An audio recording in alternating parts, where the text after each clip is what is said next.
Assalamualaikum warahmatullahi wabarakatuh. Akkuma suuraa asirratti argaa jirtanii kana ilkaan cabee jira. Mucaa kanarraati Yaasuu Birraa jedhama. Hiriyaa Sayidooti. Eenyutu irraa cabsee yoo jettanii Ayyuudha. Ayyuutu irraa cabsee. Sayidoon gaddaa akkam Sumiyyaa arrabsite jedhee qabattootiin rukutee ture. Sumiyyaa jaartii kan jettee yeroo isheen arrabsitu. Inni ka'ee qabattootiin ishee rukutee Sayidoon Ayyuutiin gaafa rukutu ishee rukutee ka'ee isa deemattanii Sumiyyaa barbaachuu deeme.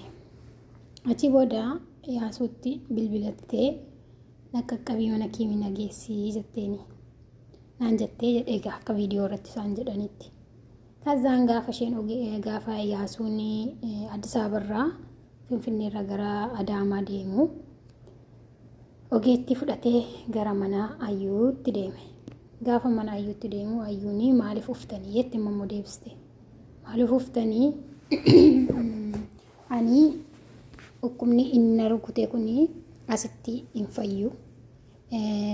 Dubaayitti deemee mana na yaalsisuu qaba. Biyya kanatti ani intaniin jedhu jettee. Biyya mana kiimii biyya kana hin deemu ittiyyuu na dhukkubaa ittiyyuu dhukkubni kun dabalaa yoo mana kiimii nageessitanii kanaafiyyuu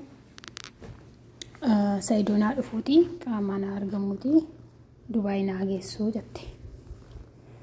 Innaa lakki dhiisii Sayidoo yoo cinitti baay'atee jira. Jaartii isaas ijoollee isaas hin barbaadaa jira. Kanaafuu yeroo inni Dubaay si geessu hin qabu. Yoo cinni kanaan dura baastee sigaa asumatti ogeettittiin kun siifaa wal'aantuu siifaa dhiibduu dhadhaas fiddee jirti vaaziliinis fiddee jirti birii 2000 fidee jira jedhe Yaasuun. Achi narraa bahaa jettee baluu jettee zarraaf jettee narraa bahaa baalagee nama gootu sin narraa bahaa jettee Yaasuun kadhatee amalaan kadhatee dadhabee. Egaa akkuma beektanii mucayyoon kuni waan nama dhageessus miti. Safuudha ana na ajaa'ibsiistee jirti. Garuu jireenya koo keessatti akka irraa kolfeera waa itoon ilaalu akka irraa kolfeera jechuun akka irraa kolfeen hin beeku dhugaa dubbachuuf jecha. Maaltu tokko dura dhufe beektanii? Mucaan inni Yaasiin jedhamu kunis akka Sayidoo faana lama ta'anii fuudhanii ta'een beeku Ayyuu kana bir Ayyuu jala bir godhan. Duras akka inni fuudhu kan taasise jaruma kana hoy jedhanii ka'anii Sayidoonis ibidda qabatee jira amma innis kunoo ilkaan irraa cabe. Taa'ee magaafan ilaalu cubbuu Sumiyyaatu kana gochaa jira jedhee yaadaa jira jara kana hundaa. Intaloomoo abaarsa natti fakkaatamu namni kun hundu wallaahi Oromoo Tigree Amaara maalis haa ta'u intala kanatti kan qirreetaa hin qabne hin jiru. Intala kanatti kan hin gubatiin hin jiru subhaanallah. Silaa isheetu kan keenya isheetu Oromoodha isheetu nutti aana isheerra gorra turree silaa dhugaa dubbachuuf namuma bakka sammuu isheen doomaarra gaafa isheen akka haasoftu bakka tikkileenya akka isheen sammuun tuqamtee hubadhee jira. Meesinillee hubadhaa. Yaani Ayyuun kun xiqqoo waan tikkileenya natti fakkaatu sammuu kan ishee na waan tuqamtee natti fakkaata. Kan dura irra immoo nama immoo caalee jira. Rabbi egaa fayyina isaa Rabbi isheef haa laatu. Wanti godhamu hin jiru. Subhaanallah. Sayidoo garuu nama wayitu abaaree jira. Sayidoon abaaramee jira. Dhugaa Rabbi. Dubartiitu itti boosseetu abaartee ta'uu danda'a. Sababiin isaas namni jaartii warqii sana fakkaatu harkaa baasee warqii qubarraa baasee quba daaraatti kaa'aa namni. Sumiyyaa jechuun warqiidhaan.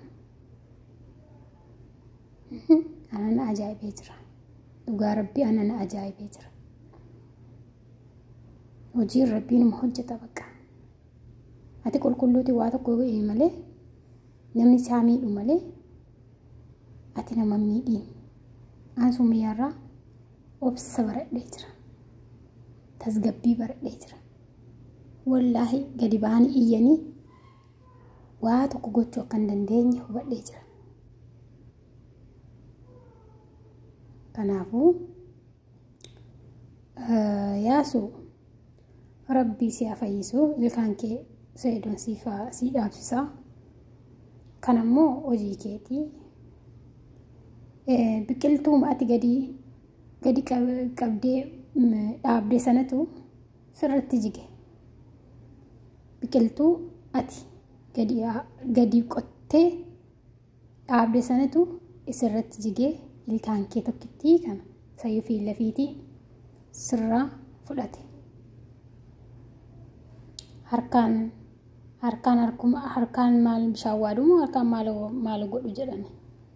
Kanaafuu harkaan of goote obboleessa kiyya inni jaartii reebuun kanuma jiru maaltu si galchee nu dhiisee deeme birbirri si godhee gara mana isheetti si geesse bilbiluu miti sitti iyyuu miti iyyaa ooltu maaltu si deemse. Dhugaa dubbachuuf kun sitti xinnaata siif kun sitti xinnaata egalee maaltu si galche jaartiin duruu reebamti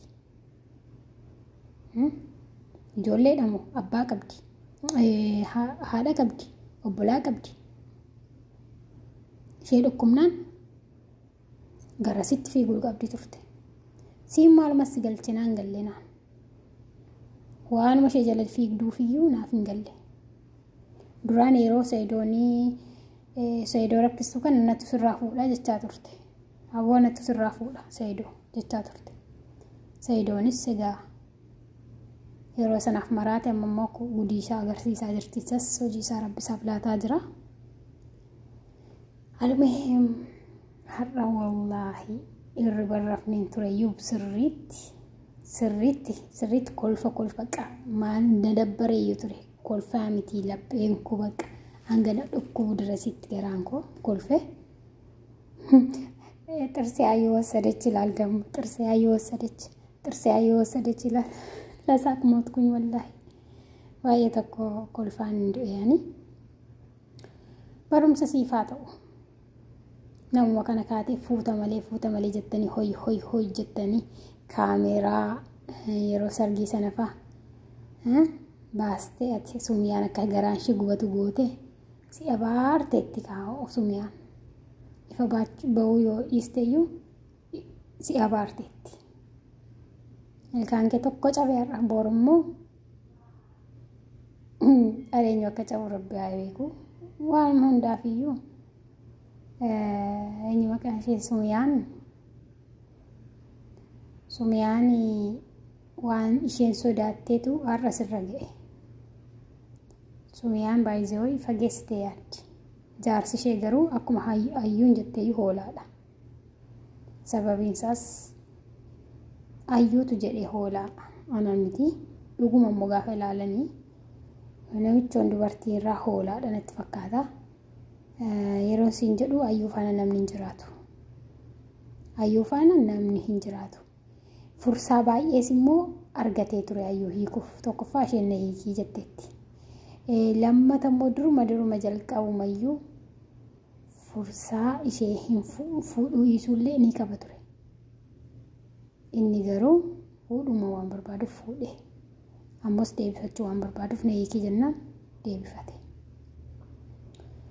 Almuhim ganaa yoo lubbuun jiraanneef anarraa malee kan boruun beeknu gana waan hedduu dhagarraan keessan kana waan baay'ee agarra gana innaa akkana